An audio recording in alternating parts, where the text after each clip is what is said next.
Dear student, you are most welcome to our educational channel mechanical Pandit. और मैं आपके प्यारे पांडे सर आज ऑपरेशन मैनेजमेंट में जो एक टॉपिक पढ़ने वाले हैं that is nothing but methods of wage payment. Wage इसके बारे में काफ़ी कुछ चर्चा कर चुके हैं पिछले 3 से 4 लेक्चर में। और लास्ट लेक्चर में हमने बताया था कि वेज पेमेंट प्लान हम पढ़ाने वाले हैं। वेज पेमेंट प्लान, वेज मतलब क्या, आप मोटा मोटी समझिए सैलरी, तनख्वाह, या वेज का जो बेसिक मीनिंग है कि दिन भर काम किए, शाम में पेमेंट लिए। That is basically labour class जो काम करती है, जो वीकली पेमेंट होता है, जो मंथली पेमेंट होता है, उसमें वेज का सबसे ज़्यादा यूज होता है। और इसका हमने बेसिक कॉन्सेप्ट बताया था लास्ट लेक्चर में, लेक्चर नंबर 72 में, जो कि आज लेक्चर नंबर 73 होगा हमारा। उसमें हमने इसेंशियल कैरेक्टरिस्टिक्स बताए थे, वेज इंसेंटिव की चर्चा किए थे, और वेज प्लान क्या होता है ये सब बताए थे। आज हम बताने वाले हैं कि methods of wage payment plan. Basically methods of veg, किस बेसिस पे वेज हम किसी को देते हैं, डायरेक्ट या इनडायरेक्ट, दो तरीके से वेज पेमेंट की आज हम चर्चा करेंगे। और नेक्स्ट लेक्चर, लेक्चर नंबर 74 में इंसेंटिव प्लान्स बताएंगे। इसमें गुड वेज प्लान के बहुत सारे कैरेक्टरिस्टिक्स बताए थे कि जो है जो हमारा एम्प्लॉय है जो काम कर रहा है उसके अंदर क्या क्या कैरेक्टरिस्टिक्स होने चाहिए। और कुछ सिचुएशन बेस्ड भी होते हैं, समय, माहौल, डिमांड और सप्लाई की बात होती है। उसमें जो है कुछ रिस्क पैरामीटर्स भी होते हैं, मोर रिस्क मोर गेन कहते हैं ना। और उसके साथ ही ऑर्गेनाइजेशन के कुछ हालात भी होते हैं जिसके ऊपर डिपेंड करता है क्या, पेमेंट। दैट मीन्स कि वेज, मान लीजिए कि कंपनी चाहती तो है खूब सैलरी देना, लेकिन उसकी औकात ही नहीं है, तो कहाँ से सैलरी देगी, तो संभव नहीं हो पाता है। तो बेसिकली हम लोग जो है लास्ट क्लास में पेमेंट जो है दो तरह से पढ़े थे, फाइनेंशियल और नॉन फाइनेंशियल। इसकी थोड़ी सी और ज़्यादा चर्चा हम करेंगे, कहाँ पर, थोड़ी सी और ज़्यादा चर्चा करेंगे नेक्स्ट लेक्चर में, जब हम आपको बताएंगे बेसिकली वेज इंसेंटिव। लेकिन आज हमारा है कि वेज जो पेमेंट करते हैं, ठीक ना, वेज की जो पेमेंट करती है उसकी क्या मेथड होती है कैलकुलेशन की, किसको ज़्यादा किसको कम, किसको कितना देना है, इसकी चर्चा करेंगे। इसकी चर्चा करते हुए हम आगे बढ़े तो मैं आपको बताऊं कि बेसिकली जब हम वेज पेमेंट की बात करते हैं, जब हम किसकी बात करते हैं, वेज पेमेंट की बात करते हैं, तो वेज पेमेंट बेसिकली दो टाइप से होते हैं। बेसिकली दो मेथड, सॉरी मेथड की बात हम कर रहे हैं, मेथड की बात कर रहे हैं, तो दो मेथड होता है। पहला होता है टाइम वेज, जिसकी हम डिटेल में चर्चा करेंगे, और दूसरा होता है piece wage. Piece wage that means, अब दोनों को मोटा मोटी समझ लीजिए, फिर हम आगे चर्चा करेंगे। टाइम वेज होता है कि सुबह 9 बजे आया और शाम में 5 बजे तक काम किया और दिन भर की मजदूरी हो गई उसकी 500, ठीक है, RS 500 उसको मिल गया। पीस वेज होता है कि आपको एक टारगेट मिल जाता है, अब उस टारगेट के बेसिस पे, जिसको कि हिंदी में ठेका कहते हैं, आपको टारगेट मिल गया कि इतने नंबर ऑफ पीस जो है आपको प्रोड्यूस करना है, या इतने प्रोडक्ट बनाना है, या इतना सेल करना है, या इतना काम करना है। अब आप 2 घंटे में कर लो कि 2 दिन में करो, दैट डिपेंड्स ऑन यू, और आपको उसका मान लो कि 500 मिलेगा, ठीक है। तो दो तरह का वेज होता है, ठीक है। अब देखिए यहाँ पे जैसे एक और आपको एग्जाम्पल के तौर पे दे दें, जैसे वी आर टीचर, तो टीचर का इंडिया में जो टीचिंग होती है वो टाइम बेस होता है, सॉरी मंथली बेसिस होता है, मंथली बेसिस होता है। मतलब पर डे जो है 1 आवर पर डे वह क्लास ले रहा है आपका। अब 1 घंटा वो गप मार रहा है, या 1 घंटा पढ़ा रहा है, या कोई क्वेश्चन सॉल्व कर रहा है, हंसी मजाक कर रहा है, या आपको कुछ मोरल एजुकेशन दे रहे हैं, जो भी वो टीचर कर रहे हैं उसके आधार पर 1 महीने में अंत में सैलरी उनको मिल जाती है। जबकि फॉरेन में बहुत सारे देशों में इंक्लूडिंग USA, रसिया, ये सब में आपका आवर बेसिस है। 4 घंटा पढ़ाए तो 4 घंटा का कितना पैसा हुआ, इस हिसाब से मिलता है। इंडिया में भी कई जगह अच्छे कॉलेजों में पीरियड बेसिस पर, लेक्चर बेसिस पर पैसे मिलते हैं। तो आइए, तो इसी को हम लोग जो है टाइम वेज बोलते हैं, और यहाँ पर ये क्या हो जाएगा, पीस एज। तो अब टाइम वेज सिस्टम की बात करें और टाइम वेज को हम लोग थोड़ा सा समझें बिना इधर उधर समय गंवाए। टाइम वेज क्या होता है इसको समझिए। ये जो टाइम वेज है बेसिकली सबसे पुराना जो है मेथड है वर्कर को पैसा देने की, ठीक है ना। कितना वो आउटपुट दिया इसके ऊपर ध्यान नहीं देते हैं, वो कितना टाइम दिया इसके ऊपर जरूर ध्यान देते हैं। 4 घंटा काम था, 4 घंटे में वो किया क्या, इससे कोई मतलब नहीं है। जैसे सरकारी कर्मचारी लोग होते हैं ना, ज्यादातर विभागों में आप देखेंगे कि महीना अकाउंट होता, महीना मिला, महीना दिन हुआ और सैलरी उनकी आ जाती है पूरी की पूरी। उनने काम क्या किया, सुबह आए, पंच किए, फिर दोपहर में लंच किए, फिर शाम में पंच किए, घर गए। मतलब उनका 3 ही 4 काम है, सुबह का पंच, बहुत सारे ऐसे सरकारी कर्मचारी हैं, पंच किए, उसके बाद चाय नाश्ता गप सप, उसके बाद लंच, उसके बाद फिर थोड़ा सा चाय नाश्ता हुआ, गप सप हुआ, उसकी शिकायत, उसकी निंदा, उसकी स्तुति और करके, और फिर शाम में पंच करके निकल लिए। लेकिन प्राइवेट में हर जगह तो ऐसा नहीं हो सकता है। प्राइवेट में तो आपके आउटपुट दिखने चाहिए, इसीलिए ये मेथड क्या हो गया है, बहुत पुराना हो गया है, जिसमें 200-400 रुपया शाम में मिल जाता है। इसमें बेसिकली फिक्स्ड पेमेंट होता है। क्या है, फिक्स्ड पेमेंट। जितना आपकी सैलरी बंधी है एक गवर्नमेंट रूल के हिसाब से बढ़ते रहता है, लेकिन प्राइवेट में क्या है, आउटपुट पे ध्यान दिया जाता है। इसकी अर्निंग सिंपल सा है कैलकुलेशन का, कि जो भी अर्निंग होगी इसमें, जो भी अर्निंग होगी, जो भी अर्निंग होगी, कंप्लीट टी इंटू आर। मतलब आर क्या है, rate of payment, rate of payment, और टी क्या है, टाइम। ये जो है टाइम स्पेंट, उन्होंने कितना समय खर्च किया। ठीक है। अब ये टाइम वेज में 3-4 फैक्टर है, ठीक ना। ये कहाँ कहाँ सुटेबल है ये ध्यान दीजिएगा। Suitability, suitability for time wage, इस ये कहाँ पे सुटेबल है, अब ये ध्यान दीजिएगा।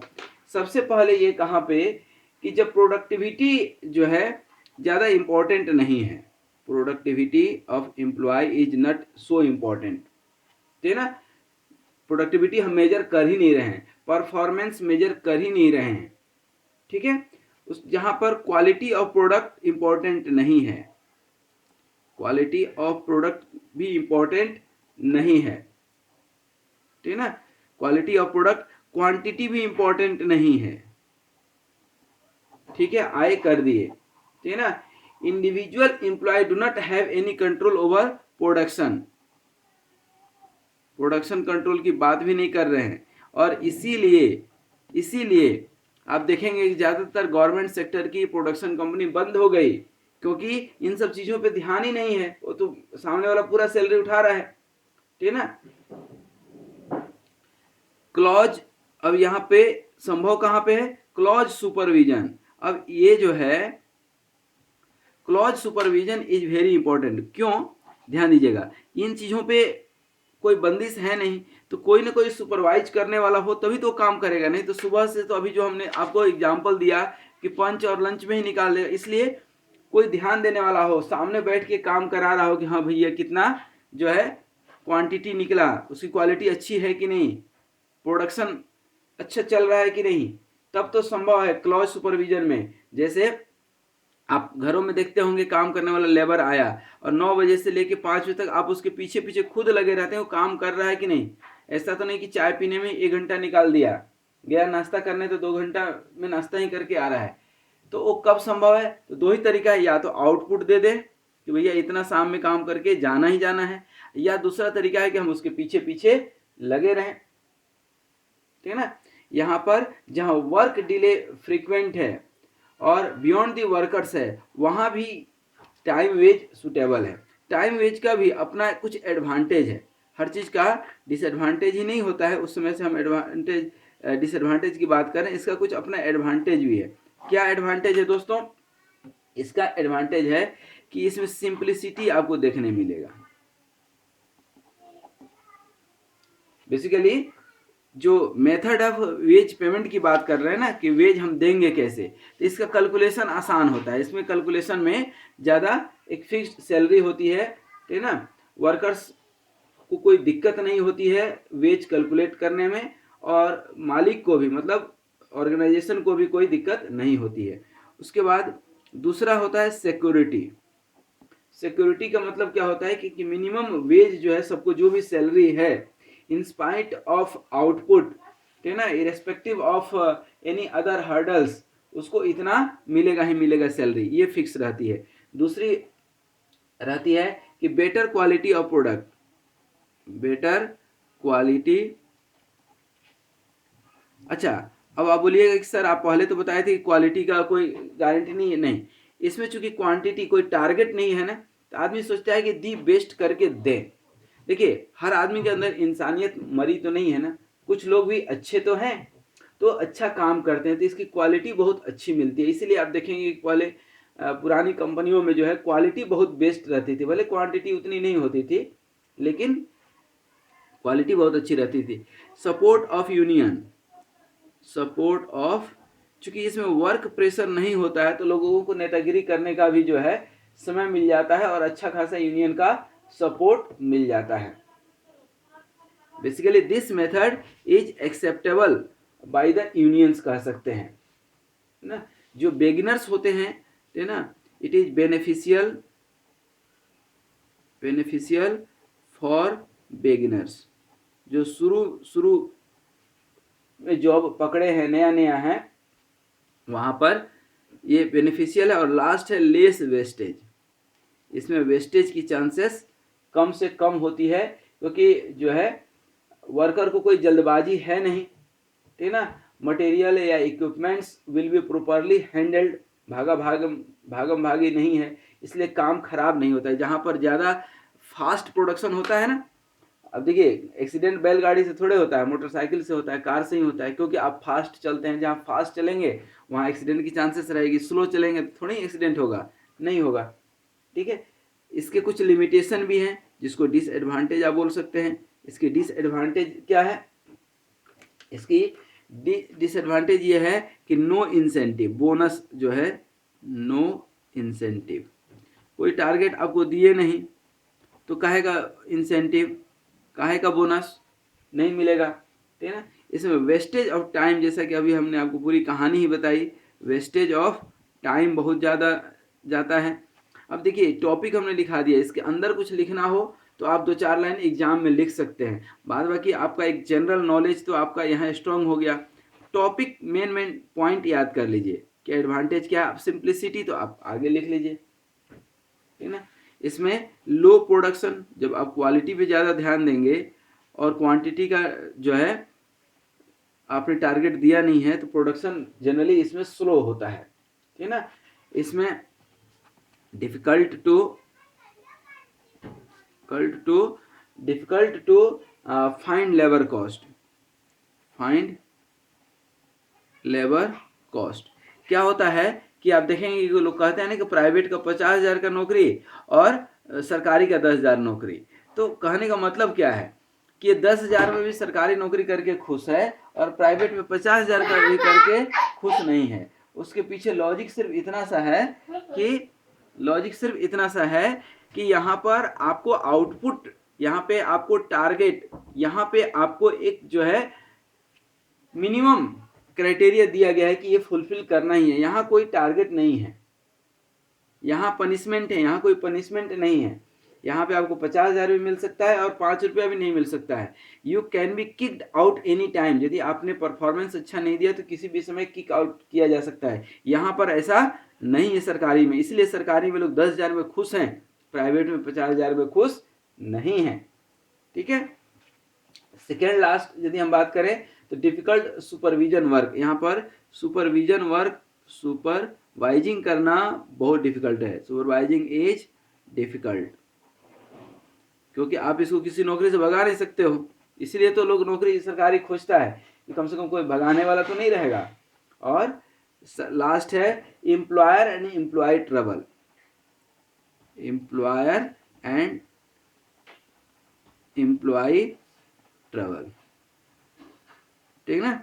एम्प्लॉयर क्या चाहता है कि मैक्सिमम आउटपुट हो और इसको कोई टेंशन ही नहीं है, इसीलिए यहाँ पर दोनों में थोड़ा सा हमेशा प्रॉब्लमेटिक सिचुएशन लगा रहेगा, ठीक है। यहाँ पर ये एक बहुत बड़ी समस्या है। तो ये जो है टाइम वेज जो है आपका, जो टाइम वेज मेथड है वेज कैलकुलेट करने का, ठीक ना, इसका ये कुछ एडवांटेज और डिसएडवांटेज था, और कहाँ पर ये सूटेबल होता है वो हमने बता दिया। अब आइए जो था पीस वेज, ये आप देख पा रहे हैं पीस वेज, ठीक ना। पीस वेज जो है इसकी हम लोग देखेंगे पीस वेज। पीस वेज मतलब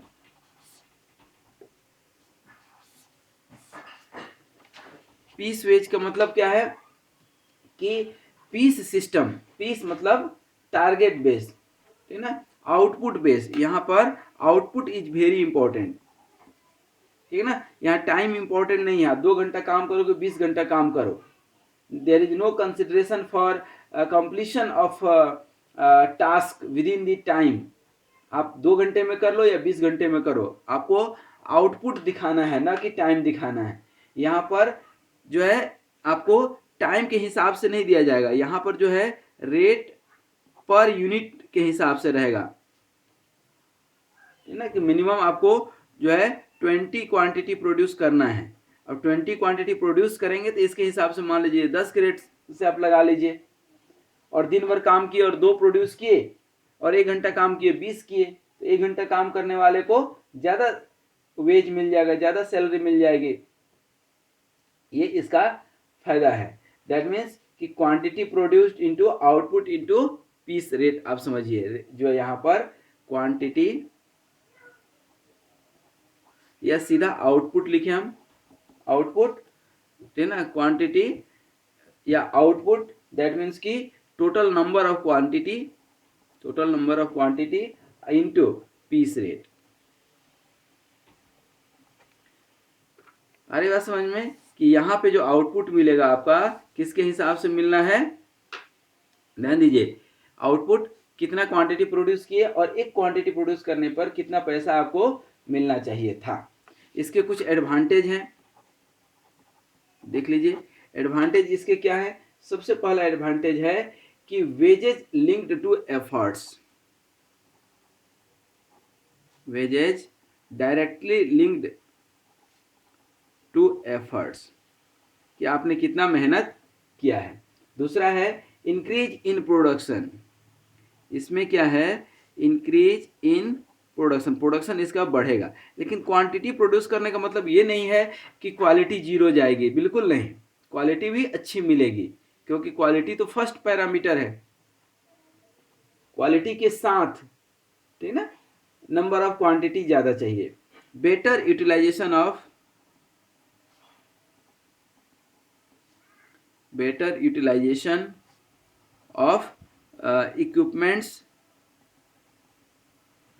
इक्विपमेंट और क्या, मशीनरी, जितना दी बेस्ट जो है कर सकते हैं यूटिलाइजेशन, उतना मैक्सिमम यूटिलाइजेशन आप बोल सकते हैं, ठीक ना। यहाँ पर इफिशिएंट आदमी नहीं काम करेगा, ठीक है ना, बल्कि इफेक्टिव आदमी काम करेगा। इफिशिएंट एंड इनएफिशिएंट के बीच में इफिशिएंट और इन, यहाँ तुरंत पता चल जाएगा कि कौन एफिशिएंट है और कौन इनएफिशिएंट है, और साथ में ही इसमें इफेक्टिव और नॉन इफेक्टिव या इनइफेक्टिव। इफेक्टिव और इफिशिएंट का मतलब क्या है कि इफिशिएंट का मतलब कि नंबर ऑफ क्वांटिटी ज़्यादा प्रोड्यूस किया, मान लो 40 क्वांटिटी प्रोड्यूस किया, और ये भी 40 क्वांटिटी प्रोड्यूस किया, लेकिन इसकी जो है ये एक, देखिए यहाँ पे समझा देते हैं इफिशिएंट का मतलब, ध्यान दीजिएगा, 40 क्वांटिटी ये भी प्रोड्यूस किया और इफेक्टिव में भी ये 40 क्वांटिटी प्रोड्यूस किया, ठीक है। ये टाइम लिया 1 घंटा, ठीक है, ये टाइम लिया 1.5 घंटा, ठीक है, 1.5 आवर समझ लीजिए। तो ये ज़्यादा टाइम लिया, ये कम टाइम लिया, लेकिन इसके अंदर इसके जो क्वालिटी है, इसकी जो क्वालिटी है ये है, मान लीजिए 35/40, मतलब सिर्फ 5 प्रोडक्ट डिफेक्टिव निकला, 5 डिफेक्टिव निकला, और ये जो है 0 डिफेक्टिव निकला। तो ये जो है इफिशिएंट तो है, कम समय में ज़्यादा काम कर दिया, लेकिन ये इफेक्टिव है।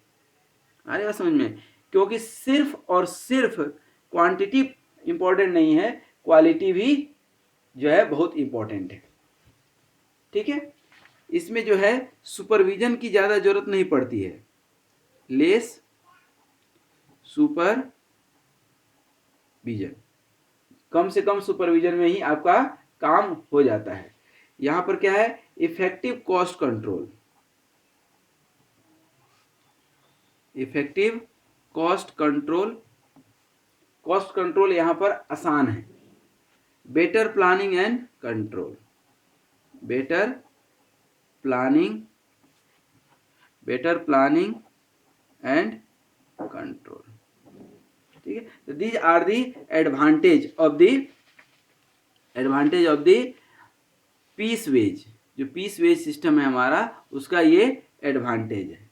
ठीक है, अब इसके बाद जो है हम लोग देखेंगे इसका disadvantage, disadvantage of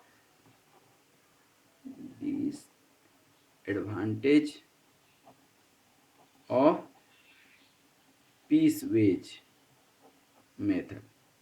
ways calculate करने का जो पीस वेज मेथड है, इसकी डिसएडवांटेज देखें।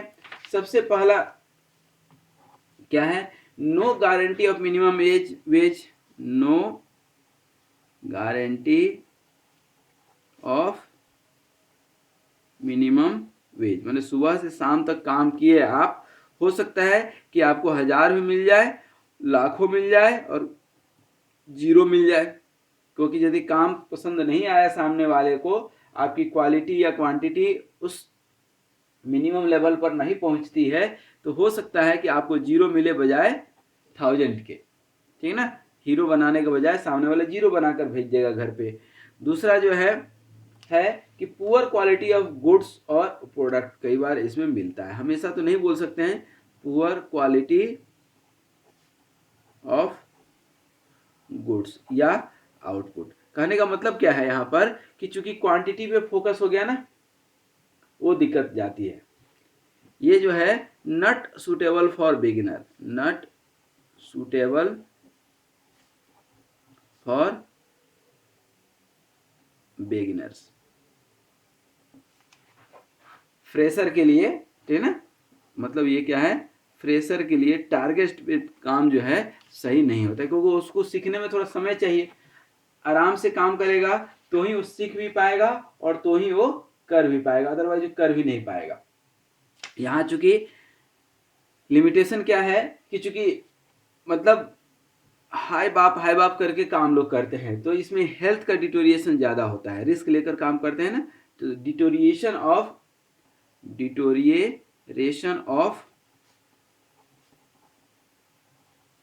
हेल्थ का इसमें डिटोरिएशन होता है। इसमें जो है काउजेज ऑफ प्राइवेट सेक्टर में सबसे ज़्यादा यही होता है, काउजेज ऑफ डिससेटिस्फैक्शन। अब प्राइवेट सेक्टर का तो ये आज के डेट में है कि आप गला काट करके भी दे दोगे तो बॉस खुश रहेगा, कहना मुश्किल है, क्योंकि आपके परफॉर्मेंस पे ही बॉस का परफॉर्मेंस टिका हुआ है। तो वो अपना परफॉर्मेंस दिखाने के लिए आपके ऊपर प्रेशर बनाएगा ही बनाएगा। ठीक है, अब आपको जो है वो झेलते आना चाहिए। ठीक है, वो झेलते हुए आना चाहिए आपको। यदि आप झेल पा रहे हैं तो वेल एंड गुड, अदरवाइज दिक्कत है। फिर यहां पर यूनियन से सपोर्ट नहीं मिलता है, नो सपोर्ट फ्रॉम यूनियंस, क्योंकि ये तो टारगेट बेस्ड है, इसीलिए प्राइवेट सेक्टर में आप देखते हैं कि यूनियन बहुत कम पाए जाते हैं। यहां पर लास्ट देखें, शादी के 7 फेरे वाला 7वां फेरा क्या है इसमें, difficulty in fix piece rate, difficulty in fixed piece rate. इसमें क्या होता है कि नंबर ऑफ पीस तो ज़्यादा ये हुआ, फिर लोग कंपेयर करते हैं कि मेरा जो क्वांटिटी है उसकी क्वालिटी ज़्यादा अच्छी है, वो कंपेयर करते हैं किससे, क्वालिटी से। ठीक ना, तो वो थोड़ा सा डिफिकल्ट होता है। ये सूटेबल कहाँ होता है, ये सूटेबल कहाँ पे होता है, suitability for piece wage method. Piece wage payment method कहाँ के लिए सुटेबल होता है ज़्यादा? ये सुटेबल होता है सबसे पहले where production quantity is more important than quality. क्या लिख सकते हैं? Quantity is more important than quality. Quantity से जो है, सॉरी, क्वालिटी से ज़्यादा इम्पोर्टेंट क्या है? क्वांटिटी, है ना। जहाँ रिपीटिटिव वर्क है वहाँ पे ये जो है रिपीटिटिव, एक ही काम बार बार करना है, वहाँ पे ये सुटेबल है। जहाँ पर मास मैन्युफैक्चरिंग, है ना, और production is to be followed, है ना, वर्क इज स्टैंडर्ड, यहाँ पर रिपीटिटिव के साथ जो है ये भी ध्यान दीजिए कि स्टैंडर्ड प्रोडक्ट हो, स्टैंडर्डाइज्ड हो, वहाँ पे सुटेबल होगा। स्टैंडर्डाइज के साथ कंटिन्यूअस मैन्युफैक्चरिंग हो, कंटिन्यूअस फैक्चरिंग हो, कंटिन्यूअस मैन्युफैक्चरिंग हो, और उसके बाद जो है ये जो है कंटिन्यूअस, इसी को जो मास मैन्युफैक्चरिंग आप कहते हैं, मास मैन्युफैक्चरिंग जहाँ होता है वहाँ के लिए ज़्यादा सुटेबल होता है, ठीक है ना। जहाँ पर आउटपुट मेजर कर पाए, आउटपुट जो है मेजरेबल हो। आउटपुट जहाँ मेजर ही नहीं कर सकते वहाँ पर ये नियम लगाना मुश्किल हो जाएगा, ठीक है ना। जहाँ पर प्रोडक्शन डिपेंड करता हो ह्यूमन एफर्ट पे, क्योंकि आप बेसिकली कर क्या रहे हैं? ह्यूमन एफर्ट के लिए ही तो सैलरी दे रहे हैं, तो production is dependent on human effort, तो वहाँ तो ये सही है, अदरवाइज फिर कोई मतलब नहीं है, ह्यूमन एफर्ट। और लास्ट जो है ये सुटेबल है कि जहाँ पर supervision is not required, supervision is not required, क्योंकि सुबह में हमने टारगेट दिया कि भाई नंबर ऑफ, जैसे ये पेन बनाना है तो 50 पेन आपको बनाना है, कहानी खत्म, तो देखने की क्या जरूरत है बार बार, तो सुपरविजन की जरूरत ही नहीं हो, तो सीधा शाम में जो है तो एक सुपरवाइजर की सैलरी बच जाती है प्राइवेट कंपनियों की, ठीक है ना। उसी तरह से यदि हम ध्यान दें तो पीस रेट जो है, पीस रेट की उसके अपने टाइप हैं, जो आपने पीस मेथड पढ़ा, ठीक है ना, तो type of peace rate system भी बहुत जगह है, ठीक है ना। Types of peace rate system. अब ये पीस रेट सिस्टम के बहुत सारे टाइप है। पहला ध्यान दीजिएगा, straight piece rate. Straight piece rate क्या होता है कि यहाँ पर जो पेमेंट की बेसिस जो होती है बेसिकली फिक्स्ड होता है रेट, ठीक है ना। यहाँ पर स्ट्रेट फॉरवर्ड होता है और फिक्स्ड होता है, जैसे RS15 पर पीस कर दिए कि एक पीस आप ये पेन बनाएंगे तो 15 रुपया मिलेगा, कहानी खत्म, ठीक है ना। और उससे आप रेट निकाल सकते हैं कि दिन भर में वो कितना नंबर ऑफ पीस बनाया। दूसरा तरीका जो होता है increasing piece rate, increasing piece rate. भाई आपने जो है इसमें मान लीजिए कि आपको RS2 पर पीस हम दे रहे हैं, ठीक है, लेकिन ये कब तक के लिए है? 100 पीस के लिए, ठीक है ना। 100 पीस आप बनाएंगे दिन भर में तो आपको कितना मिलेगा? 200 रुपये मिला, आउटपुट मिल गया कि नहीं। लेकिन जैसे ही आप 100 से ज़्यादा बनाते हैं तो आपको यही RS3 पर पीस हो जाएगा। RS400 से ज़्यादा बनाते हैं आप, मान लीजिए कि 200 से ज़्यादा आपने बना दिया तो ये क्या हो जाएगा? RS4 पर पीस। मतलब जितना नंबर ऑफ पीस एक लिमिट के बाद बढ़ते जाएंगे उतना ही पीस रेट भी इंक्रीज कर जाएगा। जबकि कहीं कहीं पर उल्टा होता है, डिक्रीजिंग पीस रेट। थर्ड और लास्ट एक होता है डिक्रीजिंग